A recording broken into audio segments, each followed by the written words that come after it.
Next हमारे पास आ जाता है प्रोडक्ट लॉ।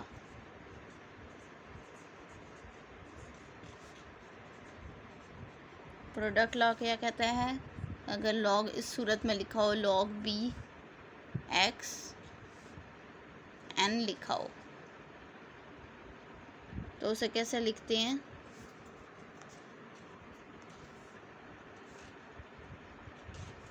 ये शुरू में आ जाता है एन,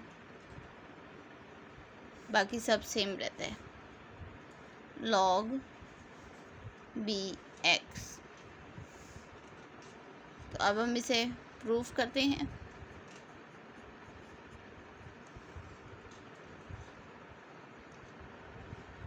प्रूफ करने के लिए हम क्या करते हैं, हम इसको log bx, सिर्फ इसको हम लेट करेंगे, लेट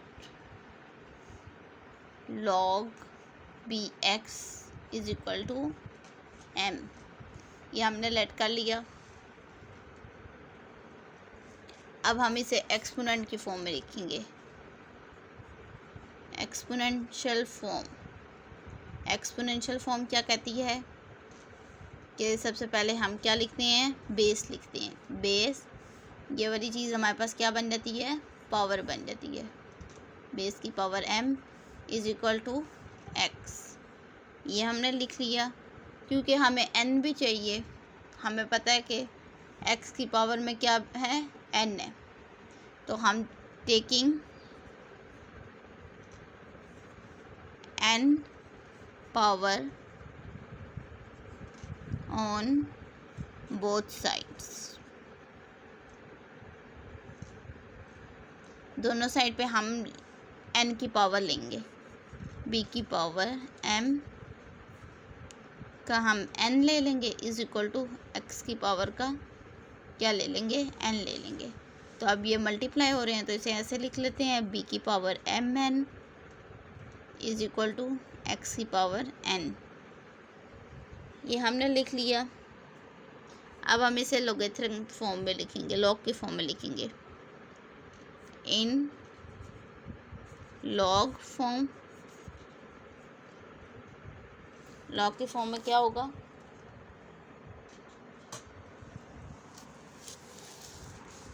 लॉग की फॉर्म में हम सबसे पहले किस तरह लिखते हैं, लॉग बी इतना लिख लेते हैं, फिर उसके बाद हम क्या लिखते होते हैं, ये वाली साइड लिखते होते हैं। तो ये लिख लिया इज इक्वल के उस साइड क्या लिखा होता है, एक्स की power n is equal to, दूसरी तरफ हमारे पास जो पावर में होता है वो हम लिख देते हैं, उसे अकेला कर देते हैं, mn को, mn इतना हमने कर लिया। अब हमने m किसको लेट किया था वो लिख लेते हैं, ये n इसी तरह लिख दिया। हम देखते हैं हमने m किसको लेट किया था, इधर आ जाते हैं, ये हमने लॉग bx को हमने m लेट किया था, लॉग बेस x को हमने m लेट किया था, और यहाँ पे लॉग bx की पावर n इसी तरह आ गया। तो अब हम दोबारा लिख लेते हैं, लॉग bx की power n is equal to, ये n शुरू में आ जाएगा, n लॉग बेस x। ये हमने प्रूफ कर दिया कि हमारे पास अगर इस तरह लिखा हो पावर में लॉग बी एक्स एन, तो x की पावर n, तो वो जो पावर है वो शुरू में आ जाती है, n लॉग बी एक्स आ जाती है। इसको हमने प्रूफ किया है। प्रूफ कैसे किया, सबसे पहले हमने लेट किया कि जो हमारे पास लॉग वाली साइड थी, लॉग बी एक्स, इसको हमने m लेट कर दिया, सिर्फ इसको लेट किया, n को नहीं किया, इसको m लेट कर दिया। इसे एक्सपोनेंशियल फॉर्म में लिखने के लिए हमने क्या किया, बेस लिखते हैं हम, पहले इसको पावर बना देते हैं, इज इक्वल टू x लिख देते हैं। हमें क्योंकि पता है x के ऊपर हमें n भी चाहिए, तो हमने दोनों साइड पे क्या लिया, taking n power on both side, तो b की पावर m पे हमने n पावर ले ली है, x पे भी n पावर ले लिया, तो ये दोनों मल्टीप्लाई हो जाएंगी, बेस की पावर mn हो जाएगी इज इक्वल टू x की पावर n। अब हमने इसे लॉग की फॉर्म में करना है। लॉग की फॉर्म में करने के लिए लॉग बी एक्स एन, यानी हमने सबसे पहले लॉग बेस तो हम लिख देते हैं, जो हमारे पास इधर जो होता है ना एक्स एन, जो इज इक्वल के दूसरी तरफ होता है, उसको इस तरफ लिख देते हैं।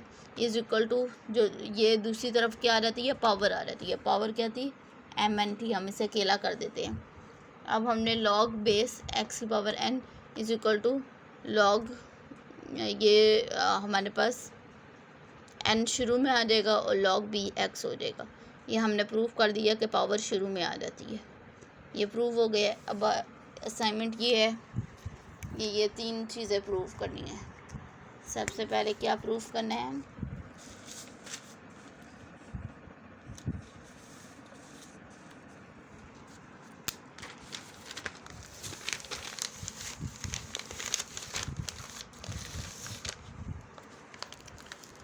पहला क्वेश्चन है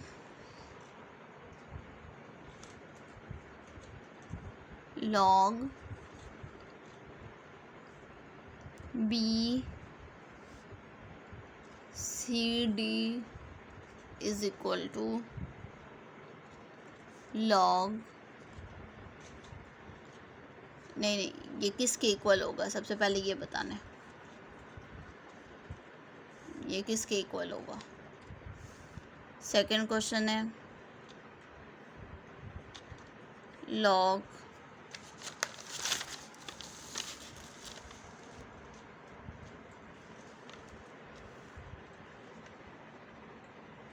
बेस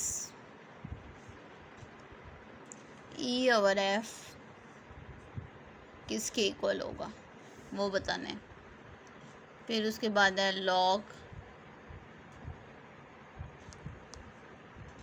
बी एफ की पावर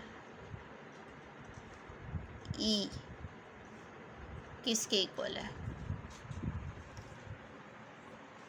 ये बताना है। उसके बाद प्रूफ करना है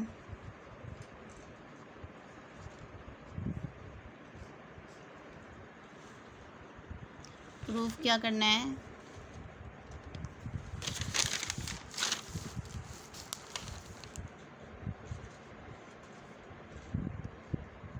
लॉग बी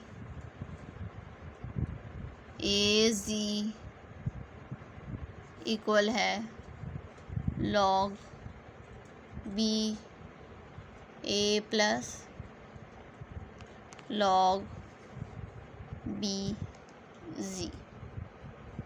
ये प्रूफ करना है कि ये लेफ़्ट हैंड साइड इस राइट हैंड साइड के इक्वल आनी चाहिए। ये सारे स्टेप करने हैं, स्टेप वाइज जो लॉन्ग प्रोसेस मैंने बताया। फिर सेकंड क्वेश्चन है, ये लॉन्ग क्वेश्चन है, लॉन्ग क्वेश्चन आंसर। ये जो 3 है ये ऑब्जेक्टिव है, इसमें सिर्फ आगे आंसर लिखना है कि ये किसके इक्वल आएगा, ये किसके इक्वल आएगा, ये किसके, आगे प्रूफ नहीं करना, इसको प्रूफ करना है। ये लॉन्ग क्वेश्चन है। सेकंड पार्ट है log B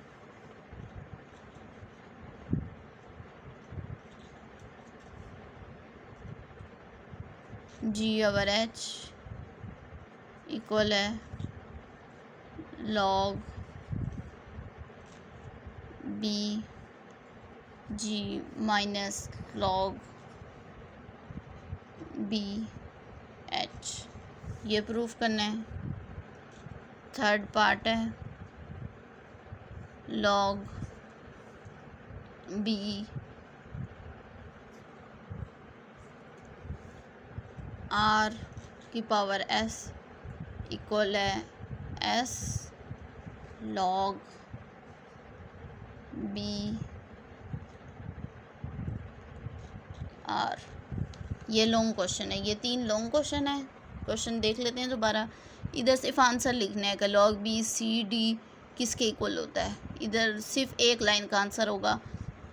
next log B E और एफ किसके इक्वल है, एक लाइन का आंसर। लॉग बी एफ और ई किसका, इसका आंसर क्या आएगा। सिर्फ एक लाइन का आंसर लिखना है। पहले क्वेश्चन अच्छी तरह समझ लेने हैं, उसके बाद ही इनको सॉल्व करने की कोशिश करनी है। उसके बाद ये 3 क्वेश्चन लॉन्ग हैं, इनमें स्टेप बाय स्टेप करना है कि log b a इक्वल होता है log b a plus log b। इधर मैंने क्वेश्चन का आंसर भी दे दिया है, लेकिन इसे प्रूव करना है कि ये इसके इक्वल कैसे आया है। जैसे मैंने पूरा स्टेप समझाया था वैसे log b g/h इक्वल होता है log b g minus log base h। इसको प्रूव करना है। फिर आ गया log बेस r की पावर s इक्वल है s log b की br। इसको प्रूव करना है कि ये इसके इक्वल कैसे आया है। ये जैसे ये लॉन्ग स्टेप हुआ है ना, जैसे मैंने प्रोडक्ट लॉ किया था कि सबसे पहले हमें क्वेश्चन दिया होता है, हम उसको लेट करते हैं। लेट करने के बाद कोई हमारे पास ये आ जाता है, फिर लेट करने के बाद हम एक्सपोनेंशियल फॉर्म में करते हैं। एक्सपोनेंशियल फॉर्म के बाद हम उसे देखते हैं, हमें एडिशन में चाहिए, डिवीज़न में चाहिए, किस फॉर्म में चाहिए, तो फिर वो हम करते हैं। फिर आखिर में दोबारा लॉग की फॉर्म में करते हैं। फिर लॉग की फॉर्म में करने के बाद हम उसकी ओरिजिनल वैल्यूज़ पुट करते हैं। ओरिजिनल वैल्यू पुट करके हमारे पास आंसर आ जाता है। पहले क्वेश्चन दिया होता है, उसको हम लेट करते हैं। लेट के बाद उसे एक्सपोनेंशियल फॉर्म में लेके जाते हैं। एक्सपोनेंशियल फॉर्म के बाद हम देखते हैं हमें वो किस फॉर्म में चाहिए, उसके साथ हमें एडिशन, सब्ट्रैक्शन, डिवीज़न क्या चीज़ करनी है वो करके उसके बाद दोबारा लॉग फॉर्म में आखिर में ले जाते हैं। पहले लॉग में होता है लेट किया, लेट करके हम उसे एक्सपोनेंशियल फॉर्म में ले जाते हैं। एक्सपोनेंशियल से हम अपनी रिक्वायरमेंट पूरी करके फिर दोबारा लॉग फॉर्म में ला के तो उसकी वैल्यूज़ पुट करनी है। बस ये सिंपल सा है। ये क्वेश्चन होंगे तो तभी एक्सरसाइज होगी।